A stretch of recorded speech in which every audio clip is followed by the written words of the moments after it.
ದೇವರ ನಾಮಕ್ಕೆ ಸ್ತೋತ್ರವಾಗಲಿ. ಸಾಮಾನ್ಯವಾಗಿ ನಾನು ಕೇಳುವಂತ ಪ್ರಶ್ನೆ, ಯಾವ ವಾಕ್ಯವನ್ನ ಹೋದ್ವಾರ ಧ್ಯಾನ ಮಾಡ್ಕೊಂಡು, ಯಾವ ವಾಕ್ಯ ಹೋದ್ವಾರ ಧ್ಯಾನ ಮಾಡ್ಕೊಂಡಿದ್ದು? ಮತ್ತಾಯ ಸುವಾರ್ತೆ 6ನೇ ಅಧ್ಯಾಯ 10ನೇ ವಚನದಲ್ಲಿ ಯಾವ ವಿಷಯ? ಪರಲೋಕದಲ್ಲಿರುವ ನಮ್ಮ ತಂದೆಯೇ, ನಿನ್ನ ನಾಮವು ಪರಿಶುದ್ಧವೆಂದು ಎಣಿಸಲ್ಪಡಲಿ, ನಿನ್ನ ರಾಜ್ಯವು ಬರಲಿ, ನಿನ್ನ ರಾಜ್ಯವಲ್ಲಿ ನಿನ್ನ ಚಿತ್ತವು ಪರಲೋಕದಲ್ಲಿ ನೆರವೇರುವ ಪ್ರಕಾರ ಭೂಲೋಕದಲ್ಲಿಯೂ ನೆರವೇರಲಿ. ನಿನ್ನ ಚಿತ್ತವು ಪರಲೋಕದಲ್ಲಿ ನೆರವೇರುವ ಪ್ರಕಾರ ಭೂಲೋಕದಲ್ಲಿ ನೆರವೇರಲಿ. ಇದನ್ನ ಧ್ಯಾನ ಮಾಡ್ಕೊಂಡ್ವಾ? ಇಷ್ಟನ್ನ ಮಾಡ್ಕೊಂಡ್ವಾ? ಹೌದಾ? ನಿನ್ನ ರಾಜ್ಯವು ಬರಲಿ ಅನ್ನೋದು ಮಾತ್ರ ನಾವು ಮಾಡಿದ್ವಿ. ಹೋದ ಭಾನುವಾರ ನಾವೇನ್ ಮಾಡಿದ್ವಿ? ಧ್ಯಾನ ಮಾಡ್ಕೊಂಡಿದ್ವಿ. ಆದ್ರೆ ಇವತ್ತು ಸ್ವಲ್ಪ ಮುಂದಕ್ಕೆ ಹೋಗೋಣ. ಏನಂತ? ನಿನ್ನ ಚಿತ್ತವು ಪರಲೋಕದಲ್ಲಿ ನೆರವೇರುವ ಪ್ರಕಾರ ಭೂಲೋಕದಲ್ಲಿಯೂ ನೆರವೇರಲಿ. ಏನ್ ನೆರವೇರುತ್ತಂತೆ? ಪರಲೋಕದಲ್ಲಿ ಏನ್ ನೆರವೇರುತ್ತೆ? ದೇವರ ಚಿತ್ತ ಪರಲೋಕದಲ್ಲಿ ನೆರವೇರುವ ಪ್ರಕಾರ ಭೂಲೋಕದಲ್ಲಿ ನೆರವೇರಲಿ ಅಂತ ಪ್ರಾರ್ಥನೆ ಮಾಡ್ಬೇಕಂತ. ಮಾಡ್ತಿದ್ದೀರಾ? ಏನಾಗಾದ್ರೆ ನಾನು ಕೇಳುವಂಥದ್ದು, ಪರಲೋಕದಲ್ಲಿ ದೇವರ ಚಿತ್ತ ಏನು ಅಲ್ವಾ? ದೇವರ ಚಿತ್ತ ಪರಲೋಕದಲ್ಲಿ ನೆರವೇರ್ತಾ ಇದೆಯಾ? ನೆರವೇರ್ತಾ ಇದೆಯಾ? ಹಾಗಾದ್ರೆ ಪರಲೋಕದಲ್ಲಿ ದೇವರ ಚಿತ್ತ ಏನ್ ನೆರವೇರ್ತಾ ಇದೆ? ಬಹಳ ವೇಳೆ ನಮ್ಗೆ ಗೊತ್ತಿಲ್ಲ. ಪ್ರಾರ್ಥನೆ ಮಾಡ್ತೀವಿ, ಆದ್ರೆ ಬಹಳ ವೇಳೆ ನಮ್ಗೇನ್ ಗೊತ್ತಿಲ್ಲ, ಈ ವಾಕ್ಯದ ಅರ್ಥಗಳ ಕೆಲವು ಸಾರಿ ಗೊತ್ತಿರಲ್ಲ.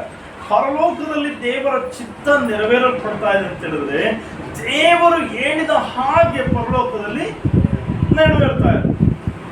ದೇವರು ಏನ್ ಹೇಳ್ತಾರೆ ಅದನ್ನ ಪರಲೋಕ ನೆರವೇರಿಸ್ತಾ ಇದೆ. ದೇವದೂತರು ಕೇಳ್ತಾರೆ, ದೇವರ ಸೈನ್ಯವು ಕೇಳುತ್ತೆ, ಅಲ್ಲಿರುವಂತ ಎಲ್ಲವೂ ಕೂಡ ನಡೀತಾ ಇದೆ ದೇವರ ಚಿತ್ತದ ಪ್ರಕಾರ. ದೇವರು ಏನ್ ಹೇಳಿದ್ರೆ ಅದರ ಪ್ರಕಾರವಾಗಿ ನಡ್ಕೊಂಡು ಹೋಗ್ತಾ ಇದೆ. ಒಬ್ಬ ದೂತನಿಗೆ ಹೇಳಿ ಈ ಸಂದೇಶವನ್ನು ಒಬ್ಬ ವ್ಯಕ್ತಿಗೆ ತಿಳಿಸು ಅಂತ ಹೇಳಿದ್ರೆ, ಆ ಸಂದೇಶ ಹೋಗಿ ಒಬ್ಬ ವ್ಯಕ್ತಿಗೆ ಆ ದೂತ ತಿಳಿಸ್ತಾರೆ ಅಲ್ವಾ?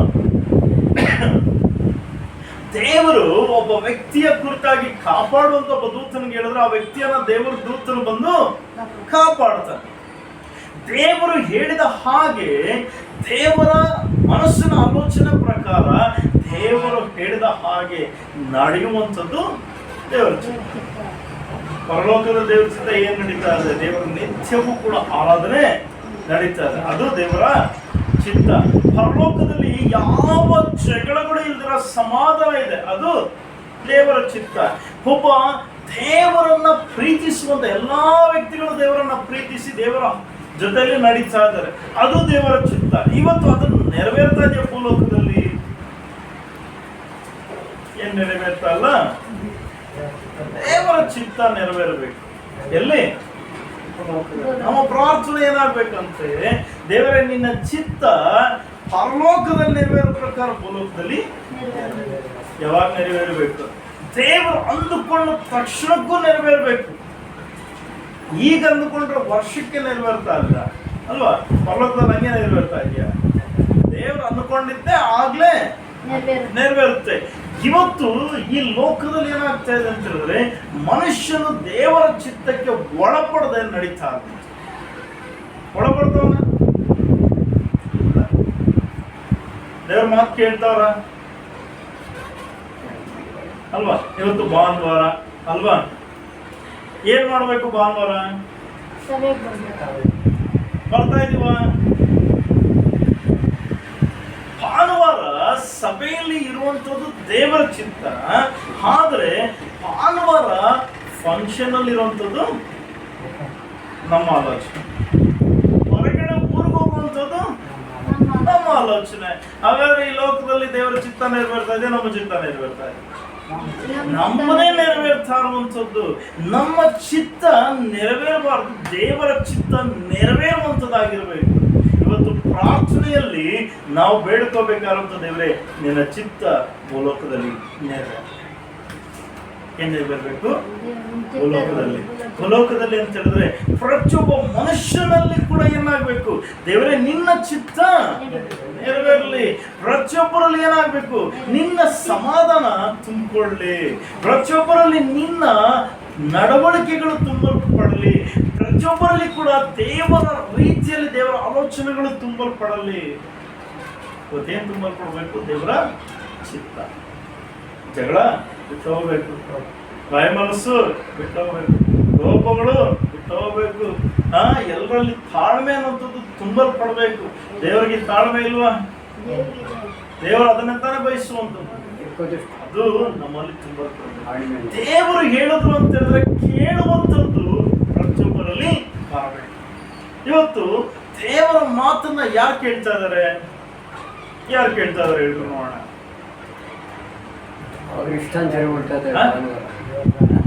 ಯಾರು ಕೇಳ್ತಾ ಇದಾರೆ ದೇವರ ಮಾತನ್ನ?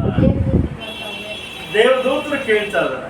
ಆಮೇಲೆ ಆಕಾಶ ಕೇಳ್ತಾ ಇದೆ, ಭೂಮಿ ಕೇಳ್ತಾ ಇದೆ, ಪ್ರಾಣಿ ಪಕ್ಷಿಗಳು ಕೇಳ್ತಾ ಇದ್ದಾರೆ.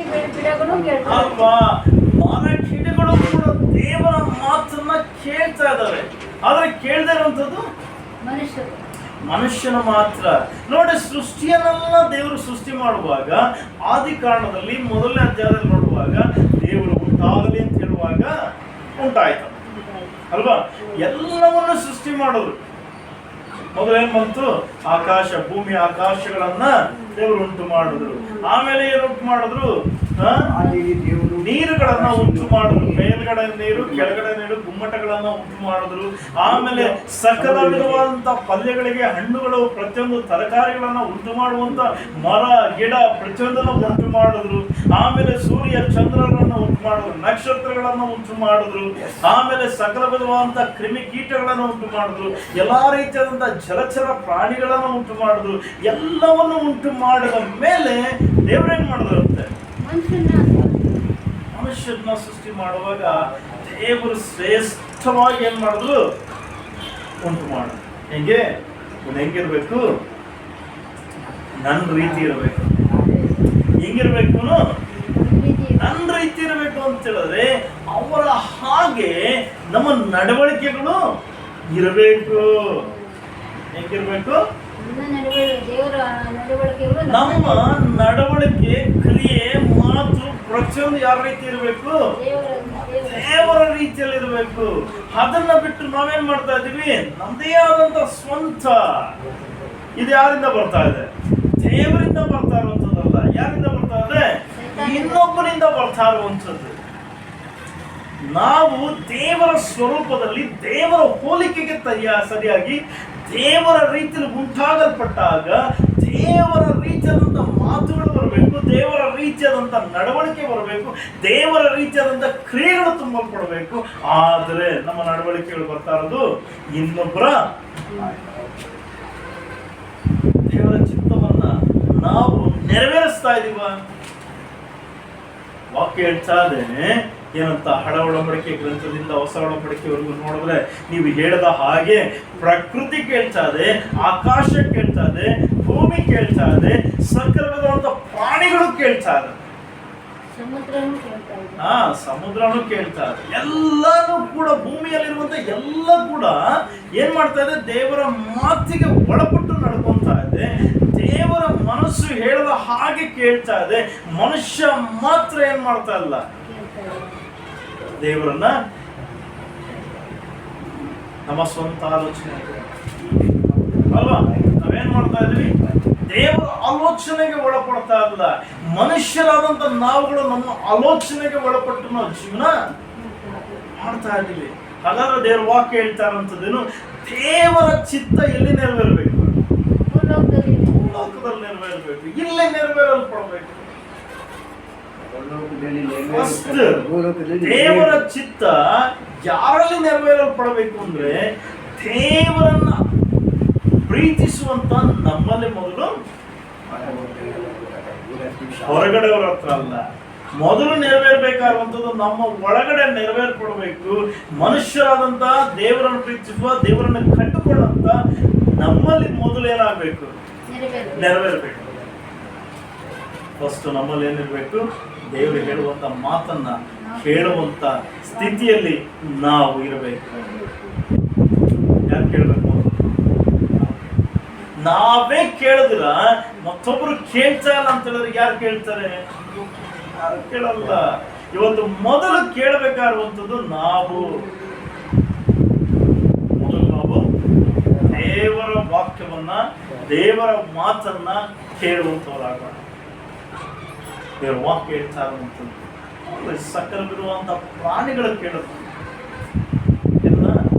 ಆದಾಮನ್ನ ಉಂಟು ಮಾಡಿದ ನಂತರ ದೇವರು ಹೇಳದಂತೆ ಒಂದೊಂದು ಪ್ರಾಣಿಗೂ ಹೋಗವನ ಹತ್ರ ಅಂತ ಹೇಳಿದ್ರೆ ಅವನ ಬಳಿಗೆ ಎಲ್ಲಾ ಪ್ರಾಣಿಗಳು ಬಂದ್ರೆ ಅವನು ಅದನ್ನ ಪ್ರೀತಿ ಮಾಡಿ ಅದಕ್ಕೊಂದು ಹೆಸರಿಟ್ಟು ಹೋಯ್ತಂತೆ ಅಲ್ವಾ?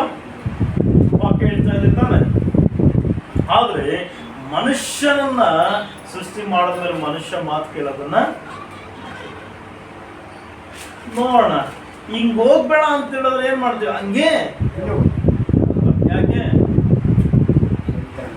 ಮನುಷ್ಯ ದೇವರನ್ನ ಕಂಡುಕೊಂಡಂತ ವ್ಯಕ್ತಿಗಳಲ್ಲಿ ಕೂಡ ಇವತ್ತು ಜಾಸ್ತಿ ಇರುವಂತ ಏನಂತ, ಇದನ್ನ ಮಾಡಬೇಡ ಅಂತ ಹೇಳಿದ್ರೆ ಅದನ್ನೇ ಮಾಡ, ಇದನ್ನ ನಡಿಬಾರ್ದು ಅಂತ ಹೇಳಿದ್ರೆ ಅದನ್ನೇ ನಡೆಯುವಂಥದ್ದು. ಇಲ್ಲಿ ಹೋಗ್ಬೇಡ, ಇಲ್ಲಿ ಸರಿ ಇಲ್ಲ ಅಂತ ಹೇಳಿದ್ರೆ ಅಲ್ಲಿಗೆ ಹೋಗುವಂಥದ್ದು. ಅನೇಕ ವೇಳೆ ನೋಡ್ರಿ, ಜನರಿಗೆ ಹೇಳ್ತೀವಿ ನಾವೇನಂತ, ಹಣವನ್ನ ಹುಡ್ಕೊಂಡು ಹೋಗ್ಬೇಡ ಅಂತ ಹೇಳಿದ್ರೆ ಎಲ್ಲಿ ಹುಡ್ಕೊಂಡು ಹೋಗ್ತೀವಿ? ಹಣನೇ ಹುಡ್ಕೊಂಡು ಹೋಗೋದು. ಯಾವ್ದು ಮುಖ್ಯ? ಹಣನೇ ಮುಖ್ಯ, ದೇವರಲ್ಲ ಅಲ್ವಾ? ದೇವರಿಗೋಸ್ಕರ, ದೇವರ ರಾಜ್ಯಕ್ಕೋಸ್ಕರ ಹುಡುಕುವಂಥದಕ್ಕಿಂತ, ದೇವರ ಚಿತ್ತವನ್ನು ನೆರವೇರಿಸುವುದಕ್ಕಿಂತ ದೇವರನ್ನ ಹೊರತುಪಡಿಸಿ ಮಾಡುವಂತ ಕಾರ್ಯಗಳು ಹೆಚ್ಚಾಗಿದೆ. ಅದರಿಂದ ಪ್ರಿಯ ಸಹೋದರ ಸಹೋದರಿಗಳ, ನಾವೇನ್ ಮಾಡ್ಬೇಕು? ಎಚ್ಚರದಿಂದ ಏನ್ ಮಾಡ್ಬೇಕು? ದೇವರ ಚಿತ್ತಕ್ಕೆ ಒಳಪಟ್ಟು ನಾವೇನ್ ಮಾಡ್ಬೇಕು? ನಡೆಯುವಂತ ವ್ಯಕ್ತಿಗಳು ನಾವಾಗಿರ್ಬೇಕು. ಬಹಳ ವೇಳೆ ನಡೆಯುವಂಥದ್ದು ದೇವರ ಚಿತ್ತವನ್ನ ಬಿಟ್ಟು ಮಾಡುವಂತ. ಬಹಳ ವೇಳೆ ನಾನು ಹೇಳ್ತೀನಿ ಕೆಲವು ವಿಷಯಗಳನ್ನ. ಒಬ್ಬ ಸಹೋದರನ ಸಾಕ್ಷ್ಯನ ನಾನು ಕೇಳಿದಂತ ವಿಷಯ. ಹುಡುಗ ಒಳ್ಳೆ ಆತ್ಮಿಕವಾದಂಥ ಹುಡುಗ, ದೇವರಲ್ಲಿ ಭಯಭಕ್ತಿಯಲ್ಲಿ ಬೆಳೆದಂಥ ಹುಡುಗ, ಯಾವಾಗಲೂ ಸಭೆಯಲ್ಲಿ ಬೆಳೆದಂಥ ಹುಡುಗ. ಅವರ ತಂದೆ ತಾಯಿಗಳು ಕೂಡ ಒಳ್ಳೆ ಕ್ರಿಸ್ತನ ವಾಕ್ಯವನ್ನ ಒಳಪಟ್ಟು ನಡೆಯುವಂತಹ ತಂದೆ ತಾಯಿಗಳು. ಇವರು ಚಿಕ್ಕ ವಯಸ್ಸಿನಿಂದ ಅವನಿಗೆ ಏನ್ ಮಾಡಿದ್ರು ಅಂತ ಹೇಳಿದ್ರೆ ದೇವರ ವಾಕ್ಯವನ್ನ, ಪ್ರೀತಿಯನ್ನ, ನೀತಿ ನಿಯಮಗಳನ್ನ ಕಲಿಸ್ಕೊಟ್ಟು ನಡೆಸಿದ್ರು. ಒಂದು ದಿನ ಒಬ್ಬ ಈ ಹುಡುಗನಿಗೆ ಏನಾಯ್ತು ಅಂತ ಹೇಳಿದ್ರೆ ಒಂದು ಸರ್ಕಾರದ ಹುದ್ದೆ ಸಿಕ್ತು, ಕೆಲಸ ಸಿಕ್ತು, ಗೌರ್ಮೆಂಟ್ ಕೆಲಸ. ಹೋದ, ಒಂದು ಗೌರ್ಮೆಂಟ್ ಕೆಲಸಕ್ಕೆ ಹೋದಾಗ ಆ ಕೆಲಸದಲ್ಲಿ ಹೋಗೋದಕ್ಕಿಂತ ಮುಂಚೆ ಅವನೇನ್ ಮಾಡ್ದ, ಮೊದಲು ಹೋಗಿ ಯಾರ ತಂದೆ ತಾಯಿಗೆ ವಿಷಯ ತಿಳಿಸಿದಾಗ ಅವ್ರು ಹೇಳಿದ್ರು ಏನಂತಂದ್ರೆ, ಏನ್ ಮಾಡ್ಬೇಡ್ರಿ ನೀವು, ಏನ್ ಮುಟ್ಬಾರ್ದು, ಏನ್ ಮುಟ್ಬಾರ್ದು, ಲಂಚವನ್ನ ಮುಟ್ಬಾರ್ದು ಅಲ್ವಾ? ವಾಕ್ಯ ಹೇಳುತ್ತೆ, ಕೀರ್ತನೆ 15ನೇ ಅಧ್ಯಾಯದಲ್ಲಿ ಏನ್ ಹೇಳುತ್ತೆ? ಅವನು ಲಂಚವನ್ನು ನಿರಾಕರಿಸುವವನು ಅಲ್ವಾ? ಲಂಚ ಮುಟ್ಟಬಾರ್ದು. ಬಹಳ ವೇಳೆ ವಾಕ್ಯಗಳು ಹೇಳುತ್ತೆ ಅಂತಂದ್ರೆ ಲಂಚವನ್ನ ಮುಟ್ಟಬಾರ್ದು. ನೋಡ್ರಿ, ತಂದೆ ತಾಯಿ ಹೇಳಿದ್ರೆ ಏನಂತಂದ್ರೆ, ನೋಡಪ್ಪ ನೀನು ಹೋಗ್ತಾ ಇದ್ಯಾ, ಸರ್ಕಾರ ಕೆಲ್ಸಕ್ಕೆ ಹೋಗ್ತಾ ಇದ್ಯಾ, ಅವ್ರು ಸಂಬಳ ಕೊಟ್ಟಷ್ಟೇ ಸಾಕು, ನೀನೇನ್ ಮಾಡಬಾರ್ದು, ಯಾವುದೇ ಕಾರಣಕ್ಕೂ ಲಂಚವನ್ನ. ಅದೇ ರೀತಿಯಲ್ಲಿ ಪಾಸ್ಟರ್ನ ಕರ್ಕೊಂಡು ಹೋದ್ರು, ಅಯ್ಯ ಪ್ರಾರ್ಥನೆ ಮಾಡ್ರಿ ಅಂತ. ಪಾಸ್ಟರ್ ಪ್ರಾರ್ಥನೆ ಮಾಡಿ ಹೇಳಿದ್ರು ಏನಂತ, ಒಳ್ಳೆ ಕೆಲಸದಲ್ಲಿ, ಒಳ್ಳೆ ವೃತ್ತಿಯಲ್ಲಿ ದೇವರು ನಿನ್ನನ್ನು ಇಟ್ಟಿದ್ದಾರೆ, ದೇವರು ನಿನ್ನನ್ನು ಅಲ್ಲಿ ಇಟ್ಟಿದ್ದಾರೆ ಅಂದ್ರೆ ಒಳ್ಳೆ ಉದ್ದೇಶ ಇರುತ್ತೆ. ನೀನೇನ್ ಮಾಡಬಾರ್ದು, ಆ ಜನರಿಗೆಲ್ಲ ಏನಾಗಿರ್ಬೇಕು, ಮಾದರಿಯಾಗಿ ನೀನಿರ್ಬೇಕು. ನೀನ್ ಯಾವುದೇ ಕಾರಣಕ್ಕೂ ಏನ್ ಮಾಡಬಾರ್ದು, ಲಂಚ ಮುಟ್ಟಬಾರ್ದು ಅಲ್ವಾ ಹೇಳಿದ್ರು. ಸರಿ, ಇವನು ಹೋದ, ಇಲ್ಲ ನಾನೇನಾಗಬಾರ್ದು, ಲಂಚವನ್ನ ಮುಟ್ಟದಿರ ಜೀವನ ಮಾಡುವಂತ ನಾನು ಒಳ್ಳೆ ಅಧಿಕಾರಿಯಾಗಿ, ಒಳ್ಳೆ ಸಾಕ್ಷಿಯುಳ್ಳಂತ ಮನುಷ್ಯನಾಗಿ ನಾನು ಅಲ್ಲಿ ನಿಂತ್ಕೋಬೇಕು ಅಂತ ಹೋದ. ಹೋಗಿ ಕುತ್ಕೊಂಡ, ಪ್ರಾರ್ಥನೆ ಮಾಡ್ಕೊಂಡ. ಪ್ರಾರ್ಥನೆ ಮಾಡೋದಕ್ಕೆ ಕಚೇರಿಯಲ್ಲಿ ಕುತ್ಕೊಂಡ್ರೆ ಮೊದಲು ಬಂದಿದ್ದೇನೋ ಯಾವುದೋ ಒಂದು ಫೈಲ್ ಬಂತು, ಸರ್ ಸೈನ್ ಮಾಡ್ರಿ ಅಂತೇಳಿ ಹಣ ತಗೊಂಡು ಬಂದ್ರು. ಈತ ಹೇಳ್ದ, ಇಲ್ಲ ಇಲ್ಲ ನಾನು ಯಾವುದೇ ಕಾರಣಕ್ಕೆ ಏನ್ ಮಾಡಲ್ಲ, ಮುಟ್ಟಲ್ಲ. ಆದ್ರೆ ಏನಾಯ್ತು, ಆಫೀಸಲ್ಲಿರುವಂತ ಮೇಲಧಿಕಾರಿಗಳು ಎಲ್ಲಾರು ಅದೇ ರೀತಿಯಲ್ಲಿ ಇರಲ್ಲ, ಕೆಲವು ಕಡೆಗಳಲ್ಲಿ ನಡೆಯುವಂತ. ಆದ್ರೆ ಈತನು ಹೋದಂತ ಸ್ಥಳದಲ್ಲೇ ಈ ರೀತಿಯಲ್ಲಿ. ಆಗ ಅವನೇನ್ ಹೇಳ್ದ, ಸರಿ, ಅವರ ಮೇಲಧಿಕಾರಿ ಕರೆದು ಹೇಳಿದ್ರು, ಇಲ್ಲಪ್ಪ ನೀನೇನಾಗಬೇಕು, ಎಲ್ಲರೂ ತಗೊಂತೀವಿ, ನೀನು ತಗೋಬೇಕಿಲ್ಲ ಅಂತ ಹೇಳಿದ್ರೆ ನೀನೇನು ಮಾಡ್ಬಿಡ್ತೀಯ? ಎಲ್ಲಾದ್ರೂ ಇಟ್ಕೊಟ್ಬಿಟ್ರ ತಗೊಳ್ಳೇಬೇಕು. ಸರಿ ಇಲ್ಲ ಸರ್, ನಾನು ಯಾವುದೇ ಕಾರಣಕ್ಕೂ ಬಿಟ್ಟಲ್ಲ. ಸರಿ, ಆ ಅಧಿಕಾರಿ ಹೇಳಿದ್ರಂತ ಇನ್ನೊಬ್ಬರಿಗೆ, ನೋಡಪ್ಪ ಏನಾದರೂ ಮಾಡ್ಕೊಳ್ಳಿ, ನೀನೇನು ಮಾಡಬೇಡ, ಯಾವುದೇ ಕಾರಣಕ್ಕೂ ಯಾರ್ಯಾರು ಪಾಲು ಬರುತ್ತೋ ಆ ಪಾಲನ್ನು ಅವರವರ ಡ್ರಾಗಳಲ್ಲಿ ಹಾಕ್ಬಿಡುವಂತ. ಸರಿ, ಈತನ ಜೀವನದಲ್ಲಿ ಏನಾಯ್ತು ಅಂತ ಹೇಳಿದ್ರೆ ಈತ ಮುಡ್ತಾ ಇಲ್ಲ. ಒಳ್ಳೆ ಫೈಲು ಯಾವುದು ನ್ಯಾಯವಾಗಿರುವಂಥದ್ದು, ನೀತಿವಾಗಿರುವಂಥದ್ದು, ಸೈನ್ ಮಾಡಬೇಕಾದಂಥದ್ದು, ಮೂವ್ ಮಾಡಬೇಕಾದಂಥ ಫೈಲಿಗೆ ಮಾತ್ರ ಮೂವ್ ಮಾಡಿಬಿಡೋದು. ಯಾವ ಅಧಿಕಾರಿಯನ್ನು ಕೂಡ ಎದುರು ಹಾಕೊಂಡಿದ್ರೆ ನಿಯತ್ತಾಗಿ ಅವನು ಕೆಲಸವನ್ನ ಮಾಡ್ಕೊಂಡು ಹೋಗ್ತಾ ಇರುವಂತ ಸಮಯದಲ್ಲಿ ಏನಾಯ್ತು ಅಂತ ಹೇಳಿದ್ರೆ ಆತನಿಗೆ ಒಂದು ದಿನ ಆಫೀಸಲ್ಲಿ ರೈಡ್ ಆಯ್ತು. ಯಾರೋ ಹೇಳಿದಾರೆ ಲಂಚ ಜಾಸ್ತಿ ಹೋಗ್ತಾ ಇದೆ. ಎಲ್ಲರ ಟೇಬಲ್ಗಳನ್ನು ಚೆಕ್ ಮಾಡೋಕ್ಕೆ ಸ್ಟಾರ್ಟ್ ಮಾಡೋದು, ಎಲ್ಲರ ಆಫೀಸಲ್ಲಿರುವಂಥ ಬ್ಯಾಗ್ಗಳನ್ನು ಚೆಕ್ ಮಾಡೋದಕ್ಕೆ ಸ್ಟಾರ್ಟ್ ಮಾಡೋದು. ಲಂಚ ಎಲ್ಲಾದ್ರೂ ಸಿಗ್ತಾ? ಯಾರ ಹತ್ರನೂ ಕೂಡ ಏನಿಲ್ಲ, ಹಣನೇ ಇಲ್ಲ. ಇರೋದಲ್ಲಿ ಇವನೊಬ್ಬನ ಟೇಬಲ್ ಕೆಳಗಡೆ ಎಷ್ಟಿದೆ, ಟೇಬಲ್ ತುಂಬ ಹೋಗ್ಬಿಟ್ಟೆ. ಇವನು ಹೇಳ್ದ, ಇಲ್ಲ ಸ್ವಾಮಿ ನಾನು ಮುಟ್ಟಿಲ್ಲ, ಇಲ್ಲ ಕೇಳಿಲ್ಲ. ಸಾಕ್ಷಿ ಸಿಕ್ಕಾಯ್ತಲ್ಲ, ಸಿಕ್ಕಿದೆ, ಏನ್ ಮಾಡ್ಬೇಕು ಇವಾಗ? ಇಟ್ಕೊಂಡು ಹೋದ್ರು, ಸ್ಟೇಷನ್ಗೆ ಕರ್ಕೊಂಡು ಹೋದ್ರು, ಎನ್ಕ್ವೈರಿಗಳು ಮಾಡಿದ್ರು. ಏನ್ ಮಾಡೋದು? ಇವನು ಹೇಳ್ತದೆ, ನಾನು 1 ರೂಪಾಯಿ ಕೂಡ ಏನ್ ಮಾಡ್ತಾ ಇಲ್ಲ, ಹಣವನ್ನ ತಗೊಂಡಿಲ್ಲ, ನೀವ್ ಯಾರನ್ನ ಬೇಕಾದ್ರೂ ಕೇಳ್ರಿ ಅಂತ ಹೇಳಿದ್ರೆ ಯಾರು ಕೂಡ ಇವನ ಪರವಾಗಿ ಮಾತಾಡ್ತಾ ಇಲ್ಲ. ಮನೆಗೆ ಅವ್ರು ವಾಪಸ್ ಎಲ್ಲ ಬಿಡಿಸ್ಕೊಂಡ್ ಬಂದ್ರು, ಕರ್ಕೊಂಡು ಮನೆಗೆ ಬಂದ್ರೆ ತಂದೆ ತಾಯಿಗಳನ್ನ ಇವ್ನು ಕೇಳ್ದ, ನೀವ್ ಹೇಳಿದ್ರಿ ಏನಂತ? ಮುಟ್ಬೇಡ, ನಿಯತ್ತಾಗಿರೋ, ದೇವರಿಗೋಸ್ಕರ ನಿಂತ್ಕೋ ಅಂತ ಹೇಳಿದ್ರಿ. ಆದ್ರೆ ಇವತ್ತೇನಾಗೋಯ್ತು, ನನಗೆ ನನ್ನ ಕೆಲಸನೇ ಹೋಯ್ತು, ನಾನು ಮುಟ್ಟಿಲ್ಲ. ಪಾಸ್ಟರ್ ಹೋಗಿ ಹೇಳಿದ್ರು, ಅಷ್ಟೇ ಪ್ರಯತ್ನ ಮಾಡಿ ಹೇಳಿದ್ರಿ, ನಾನೇನಾಯ್ತು ಇವತ್ತು ಏನ್ ಮಾಡ್ಬೇಕು? ಅನೇಕ ವೇಳೆ ನಮ್ಮನ್ನು ಏನ್ ಮಾಡುತ್ತೆ, ಶೋಧಿಸುವಂಥದ್ದು ಒಂದೇ ಬರುತ್ತೆ. ಅದಕ್ಕೆ ಅವ್ರ ತಂದೆ ಹೇಳಿದಂತೆ, ನೀನು ತಪ್ಪು ಮಾಡಿಲ್ಲ ಅಂತ ಹೇಳುವಾಗ, ನೀನು ನಿಯತ್ತಾಗಿ ಕೆಲಸ ಮಾಡಿದ್ಯಾ, ನೀನು ಲಂಚವನ್ನ ಮುಟ್ಟಿಲ್ಲ ಅಂತ ಹೇಳುವಾಗ ನೀನೇನ್ ಮಾಡು, ಅದ್ರ ಕುರಿತು ಹೋರಾಟ ಮಾಡು. ಮತ್ತೆ ಪಿಟಿಷನ್ ಹಾಕು, ಮತ್ತೆ ಹೈಕೋರ್ಟ್ಗೆ ಹೋಗು, ನಾನು ಮಾಡಿಲ್ಲ ಅಂತ. ಅದೇನಾಯ್ತು, ಮತ್ತೆ ಹೋಯ್ತು, ಎನ್ಕ್ವೈರಿಗಳಾಯ್ತು, ಮತ್ತೆ ಸಿಬಿಐಗೆ ಹೋಗಿ ಮತ್ತೆ ಏನಾಯ್ತಂತೆ, ಅದನ್ನೆಲ್ಲ ಇನ್ವೆಸ್ಟಿಗೇಷನ್ ಮಾಡಿದ್ರೆ ಗೊತ್ತಾದಂಥ ವಿಷಯ ಅಂತಂದ್ರೆ ಈತ ಒಬ್ಬ ಏನ್ ಮಾಡ್ತಾ ಇಲ್ಲ, ಸುಮಾರು 2 ವರ್ಷ ಕಳೀತು. ಅಷ್ಟುವರೆಗೂ ಕಷ್ಟ ಪಟ್ಟು ಪಟ್ಟು ಪಟ್ಟು ಇವನೇನ್ ಮಾಡ್ತಾನೆ, ಓಡಾಡ್ತಾವನೆ. ಜೀವನ ಏನಾಗಿದೆ, ಸಂಬಳ ಇಲ್ಲ, ದುಡಿಮೆ ಇಲ್ಲ, ಕೇಸಿಗೆ ಓಡಾಡಬೇಕು, ಬರಬೇಕು, ಕಷ್ಟ. ಆದರೂ ಕೂಡ ಓಡಾಡಿ ಮಾಡಿದಾಗ ಸುಮಾರು ವರ್ಷಗಳ ನಂತರ ಏನಾಯ್ತು, ಇವರಿಗೆ ನ್ಯಾಯ ಸಿಕ್ತು. ಒಂದೇ ಒಳ್ಳೆ ಮೇಲಿನ ಅಧಿಕಾರವು ಕೂಡ ಅಪನಿಸ್ಕೊಂಡು. ಬಹಳ ವೇಳೆ ನಾವು ಅಂದ್ಕೊಂತೀವಿ, ನಾನು ಒಬ್ಬ ಮಾತ್ರ ಏನಿದ್ರೆ ಸಾಕಾಗುತ್ತಾ, ನಾನು ಒಬ್ಬ ಮಾತ್ರ ನಿಯತ್ತಾಗಿದ್ರೆ ಸಾಕಾಗುತ್ತಾ ಅಲ್ವಾ? ನಾವು ಒಬ್ಬ ಮಾತ್ರನೇ ದೇವರ ರಾಜ್ಯಕ್ಕೋಸ್ಕರ ನಿಯತ್ತಾಗಿ ನಾನು ದುಡಿದ್ರೆ ಸಾಕಾಗುತ್ತಾ? ನಾನೊಬ್ಬ ಮಾತ್ರ ದೇವರ ಚಿತ್ತವನ್ನು ನೆರವೇರಿಸಿದ್ರೆ ಸಾಕು. ನೀನು ಒಬ್ಬನಿಂದಲೇ ಪ್ರಾರಂಭ ಆಗುವಂಥದ್ದು ಏನಂತಂದ್ರೆ ಬದಲಾವಣೆ ಅನ್ನೋದು. ನಾವೊಬ್ಬರು ತೋರಿಸುವಂತ ಬದಲಾವಣೆ, ನಾವೊಬ್ಬರು ತೋರಿಸುವಂತ ಮಾರ್ಗ, ನಾವೊಬ್ಬರು ತೋರಿಸುವಂತ ಮಾರ್ಗದರ್ಶನ ಏನಾಗುತ್ತೆ, ಅನೇಕರ ಜೀವಿತವನ್ನ ಬದಲಾಯಿಸಲಿಕ್ಕೆ ಅದಕ್ಕೆ ಹೇಳ್ತಾ ಇರುವಂಥದ್ದು. ನಾವೇನ್ ಮಾಡೋಣ, ಮೊದಲು ಸಭೆಯಲ್ಲಿರುವಂತ ನಾವುಗಳು ನಾವು ದೇವರ ಚಿತ್ತಕ್ಕೆ ಮೊದಲು ಒಳಪಡೋಣ. ಆಗ ದೇವರ ರಾಜ್ಯ ಏನಾಗುತ್ತೆ, ಪರಲೋಕದಲ್ಲಿ ದೇವರ ಚಿತ್ತ ನೆರವೇರಲ್ಪಡುವ ಪ್ರಕಾರ ಭೂಲೋಕದಲ್ಲಿ ಕೂಡ ನೆರವೇರೋದಕ್ಕೆ ಪ್ರಾರಂಭ ಆಗುತ್ತೆ. ಏನ್ ಮಾಡೋಣ, ಮೊದಲು ನಮ್ಮಿಂದಲೇ ಪ್ರಾರಂಭ ಮಾಡೋಣ. ಇನ್ನೊಬ್ಬರಿಂದ ಅಲ್ಲ, ಇನ್ನೊಬ್ಬ ವ್ಯಕ್ತಿಯಿಂದ ಅಲ್ಲ, ಇನ್ನೊಬ್ಬರನ್ನ ಕರೆದಲ್ಲ, ಯಾವುದೋ ಪ್ರಾಣಿ ಪಕ್ಷಿಗಳಿಂದ ಅಲ್ಲ, ನಮ್ಮಿಂದಲೇ ಪ್ರಾರಂಭ ಆಗ್ಬೇಕು. ಇವತ್ತು ನಾವು ಪ್ರಾರಂಭ ಮಾಡಿದ್ರೆ ಎಲ್ಲ ಕೂಡ ಪ್ರಾರಂಭ ಆಗುತ್ತೆ. ಇವತ್ತು ನಾವು ಪ್ರಾರಂಭ ಮಾಡಿದಿರ ಸುಮ್ಮನೆ ಇದ್ದಾಗ ದೇವರ ಚಿತ್ತ ಅನ್ನೋದು ಹೇಗೆ ನೆರವೇರುತ್ತೆ? ಮೊದಲೇನಾಗೋಣ, ನಾವು ಸಮಾಧಾನ ಮೊದಲೇನ್ ಮಾಡೋಣ? ನಾವು ದೇವರನ್ನ ಆರಾಧನೆ ಮಾಡೋಣ. ಮೊದಲು ನಾವೇನಾಗೋಣ? ದೇವರ ಚಿತ್ತವನ್ನ ಕೇಳುವಂತ ವ್ಯಕ್ತಿಗಳು ನಾವು. ಅದರ ಮೂಲಕ ದೇವರ ರಾಜ್ಯದಲ್ಲಿ ಎಲ್ಲಾ ಜನರು ಕೂಡ ಏನ್ ಮಾಡ್ತಾರೆ? ಕೇಳುವಂತವರು ಆಗ್ತಾರೆ. ಆದ್ರಿಂದ ನಾವು ಮೊದಲು ದೇವರನ್ನ ಕಂಡುಕೊಂಡಂತ ನಾವು ನಮ್ಮ ಪ್ರಾರ್ಥನೆಗಳಲ್ಲಿ ಏನಿರ್ಬೇಕಂದ್ರೆ, ದೇವರೇ ನಿನ್ನ ಚಿತ್ತ ನೆರವೇರಲಿ. ಎಲ್ಲಿ? ಪರಲೋಕದಲ್ಲಿ ನೆರವೇರೋ ಪ್ರಕಾರ ಮೊದಲು ಎಲ್ಲಿ ನೆರವೇರಲಿ? ನನ್ನ ಜೀವನದಲ್ಲಿ ನೆರವೇರಲಿ ಸ್ವಾಮಿ. ನಾನಿರುವಂತ ಮನೆಯಲ್ಲಿ ನೆರವೇರಲಿ ಸ್ವಾಮಿ. ನನ್ನ ಕುಟುಂಬದಲ್ಲಿ ನೆರವೇರಲಿ. ಹಾಗೆ ನನ್ನ ಪ್ರದೇಶದಲ್ಲಿ, ನನ್ನ ಗ್ರಾಮದಲ್ಲಿ ಏನಾಗ್ಲಿ? ನಿನ್ನ ಚಿತ್ತ ನೆರವೇರಲಿ. ಹಾಗೇನಾಗುತ್ತೆ? ಒಬ್ರು ಬೇರೆ ಹಳ್ಳಿ, ಇನ್ನೊಬ್ರು ಇನ್ನೊಂದು ಹಳ್ಳಿ ನಾವಿರ್ತೀವಿ, ಅಲ್ಲಿ ಪ್ರಾರಂಭ ಆದಂಥದ್ದು ಏನಾಗುತ್ತೆ?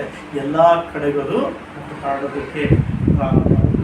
ಮೊದಲು ನಾವೇನಾಗಬೇಕು? ದೇವರ ಚಿತ್ತಕ್ಕೆ ಒಳಪಟ್ಟು ನಡೆಯುವಂಥವ್ರು, ದೇವರ ಚಿತ್ತವನ್ನು ನೆರವೇರಿಸುವಂತ ವ್ಯಕ್ತಿಗಳು ನಾವಾದ್ರೆ ನಮ್ಮ ಮೂಲಕ ದೇವರೇನ್ ಮಾಡ್ತಾರೆ? ತನ್ನ ಚಿತ್ತವನ್ನ ಬೆಳೆಸುವಂತವರಾಗಿದ್ದಾರೆ. ಆದ್ರಿಂದ ಇವತ್ತಿನಿಂದ ಪ್ರಾರಂಭ ಮಾಡೋಣ. ದೇವರೇ ಇನ್ನೊಬ್ಬ ವ್ಯಕ್ತಿ ಅಲ್ಲ, ನನ್ನಿಂದಲೇ ಏನಾಗಲಿ? ಪ್ರಾರಂಭ. ನಮ್ಮಿಂದಲೇ ಹುಡುಗ ಹೋರಾಟ ಮಾಡ್ದ, ನ್ಯಾಯವಾಗಿ ನಿಂತ್ಕೊಂಡ, ಅದನ್ನ ನೋಡಿದಂತ ಅನೇಕರಿಗೆ ಏನಾದ ಅಂತ ಮಾರ್ಗದರ್ಶನ ಆದ ಅಂತ, ಇನ್ಸ್ಪೈರ್ ಆದ. ಅಯ್ಯೋ, ಈ ಹುಡುಗ, ಈ ಒಬ್ಬ ಇಷ್ಟು ಹೋರಾಟ ಮಾಡಿ ತಾನು ತಪ್ಪು ಮಾಡಿಲ್ಲ, ನಾನು ಲಂಚ ಮುಟ್ಟಿಲ್ಲ ಅಂತ ನಿಂತ್ಕೊಂಡಲ್ಲ, ಅದೇ ರೀತಿಯಲ್ಲಿ ನಾವು ನಿಂತ್ಕೋಬೇಕು ಅಂತ ಅನೇಕರಿಗೆ ಏನ್ ಮಾಡ್ತು? ಆಲೋಚನೆ ಬರುತ್ತೆ. ಇವತ್ತು ನಮ್ಮ ಜೀವನದಲ್ಲಿ ಕೂಡ ಆ ರೀತಿಯಲ್ಲಿ ನಾವೇನ್ ಮಾಡೋಣ? ನಿಂತ್ಕೊಳ್ಳೋಣ. ದೇವರ ಚಿತ್ತವನ್ನ ನೆರವೇರಿಸುವಂತ ವ್ಯಕ್ತಿಗಳು ನಾವು ಆಗೋಣ. ಪರಲೋಕದಲ್ಲಿ ದೇವರೇ ನಿನ್ನ ಚಿತ್ತ ನೆರವೇರುವ ಹಾಗೆ ಭೂಲೋಕದಲ್ಲಿ ನನ್ನ ಜೀವನದಲ್ಲಿ, ನನ್ನ ಕುಟುಂಬದ ಜೀವನದಲ್ಲಿ, ನಾನು ಇರುವಂತಹ ಸ್ವಗ್ರಾಮದಲ್ಲಿ ಕರ್ತನೆ, ನನ್ನ ದೇಶದಲ್ಲಿ, ಹಳ್ಳಿಯಲ್ಲಿ ಇದು ಪ್ರಾರಂಭವಾಗಿ ನಾವು ಪ್ರಾರ್ಥನೆ ಮಾಡುವವರಾಗೋಣ. ಪ್ರಾರ್ಥನೆ ಮೂಲಕ ಇಲ್ಲಿ ಪ್ರಾರಂಭ, ದೇವರ ಚಿತ್ತವನ್ನುವಂಥದ್ದು ಪ್ರಾರಂಭ ಆಗೋದಕ್ಕೆ, ಮುಂದುವರಿಯೋದಕ್ಕೆ ಸಾಧ್ಯ ಮಾಡಿ. ಆದ್ರಿಂದ ಪ್ರಿಯ ಕರ್ತನಲ್ಲಿ ಪ್ರೀತಿಯುಳ್ಳಂತ ಪ್ರಿಯ ಸಹೋದರ ಸಹೋದರಿಯರೇ, ನಮ್ಮ ಪ್ರಾರ್ಥನೆಗಳಲ್ಲಿ ದೇವರ ಚಿತ್ತವು ಏನು ದೇವರ ಚಿತ್ತ ಅನ್ನೋದನ್ನ ಮೊದಲು ಅರ್ಥಕೊಳ್ಳೋಣ. ನನ್ನ ವಿಷಯದಲ್ಲಿ, ನಮ್ಮ ವಿಷಯದಲ್ಲಿ ಏನು ದೇವರ ಚಿತ್ತ ಇರ್ಬೋದು ಅದನ್ನ ತಿಳ್ಕೊಳ್ಳೋಣ. ಅದಕ್ಕೋಸ್ಕರ ಪ್ರಾರ್ಥನೆ ಮಾಡೋಣ. ಅದಕ್ಕೋಸ್ಕರ ಮುಂದೆ ಸಾಗೋಣ. ಹೀಗಾಗುವಂತ ದೇವರ ವಾಕ್ಯವನ್ನು ಆಶೀರ್ವಾದ ಮಾಡಿ ನಾವು ಪ್ರಾರ್ಥನೆ ಮಾಡ್ಕೊಳ್ಳೋಣ. ನಾವೆಲ್ಲರೂ ಕೂಡ ಕಣ್ಣುಗಳ ಮುಚ್ಚಿ ಪ್ರಾರ್ಥಿಸಿಕೊಳ್ಳೋಣ. ಪರಲೋಕಗಳ ಸೃಷ್ಟಿಕರ್ತ ತಂದೆಯೇ ನಿಮಗೆ ಸ್ವಾಮಿ, ನಿನ್ನ ವಾಕ್ಯ ಹೇಳುವ ಹಾಗೆ ನಿನ್ನ ಚಿತ್ತವು ಪರಲೋಕದಲ್ಲಿ ನೆರವೇರುವ ಪ್ರಕಾರ ಭೂಲೋಕದಲ್ಲಿ ಈಗ ನೆರವೇರಲಿ ಎಂದು ವಾಕ್ಯ ಹೇಳುವ ಹಾಗೆ, ಹೌದು ಕರ್ತನೆ, ಪರಲೋಕದಲ್ಲಿ ಯಾವ ರೀತಿಯಲ್ಲಿ ನಿನ್ನ ಚಿತ್ತವು ನೆರವೇರಲ್ಪಡುತ್ತಿದೆಯೋ ಅದೇ ಚಿತ್ತವು ದೇವರೇ ನಮ್ಮ ಜೀವಿತದಲ್ಲಿ, ನಮ್ಮ ಕುಟುಂಬದಲ್ಲಿ, ನಮ್ಮ ಗ್ರಾಮದಲ್ಲಿ ಕರ್ತನೆ ನೆರವೇರಲ್ಪಡಲಿ. ನಮ್ಮ ತಾಲೂಕಲ್ಲಿ, ನಮ್ಮ ರಾಜ್ಯದಲ್ಲಿ, ನಮ್ಮ ಜಿಲ್ಲೆಗಳಲ್ಲಿ ನೆರವೇರಲ್ಪಡಲಿ. ನಿನ್ನ ಚಿತ್ತವು ನಮ್ಮ ಜೀವಿತವನ್ನ ಮುನ್ನಡೆಸುವಂಥದ್ದಾಗಲಿ. ನಮ್ಮ ಕೂಡ ದೇವರೇ ಇದನ್ನ ಪ್ರಾರಂಭ ಮಾಡಿರಿ ತಂದೆ. ಇದರ ಮೂಲಕವಾಗಿ ಕರ್ತನೆ, ನಾವು ಕರ್ತನೆ ನೂತನವಾಗುವುದಲ್ಲದೆ ಮತ್ತೊಬ್ಬರನ್ನ ನೂತನಪಡಿಸುತ್ತಾ ದೇವರೇ ನಿಮ್ಮ ಚಿತ್ತವನ್ನ ನೆರವೇರಿಸುವಂತ ಮಕ್ಕಳಾಗಿ ನಮ್ಮೊಬ್ಬೊಬ್ಬರನ್ನ ಆಶೀರ್ವದಿಸಿ ನಡೆಸಿ. ಸಭೆಯಾಗಿ ಬರೆದಿರುವಂತ ನಮ್ಮೆಲ್ಲರನ್ನ ಆಶೀರ್ವದಿಸಿ. ವಾಕ್ಯವನ್ನು ಕೇಳುತ್ತಿರುವಂತ ನಮ್ಮೆಲ್ಲರನ್ನು ಕರ್ತನೆ, ನಮ್ಮ ಜೀವಿತಗಳನ್ನ, ನಮ್ಮ ಕುಟುಂಬಗಳನ್ನ ದೇವರೇ, ನಮ್ಮ ಕೆಲಸಗಳನ್ನ ದೇವರೇ ನೀವು ಆಶೀರ್ವದಿಸಿ ನಡೆಸಿ. ಎಲ್ಲರನ್ನು ನಿಮ್ಮ ಕೃಪಾಸನಕ್ಕೆ ಒಪ್ಪಿಸುತ್ತಾರೆ. ನೀವೇ ನಮ್ಮನ್ನು ಆಶೀರ್ವದಿಸಿ ನಡೆಸುವಂತೆ ನಿಮ್ಮ ಚಿತ್ತಕ್ಕೆ ಒಳಪಟ್ಟಂತ ಜೀವಿತವನ್ನು ನಮ್ಮಲ್ಲಿ ನೆರವೇರಿಸಿ ಬಲಗೊಳಿಸುವಂತೆ ನಮ್ಮ ರಕ್ಷಕನ ಪಡೆಯಲಾದಂತ ನಜರೇತಿನ ಯೇಸುವಿನಲ್ಲಿ ಪ್ರಾರ್ಥಿಸಿ ಬೇಡಿಕೊಂಡಿದ್ದೇವೆ ತಂದೆ.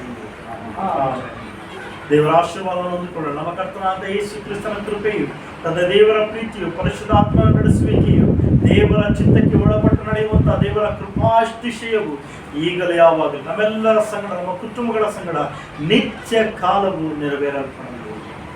ಆಮೆನ್. ಆಮೆನ್.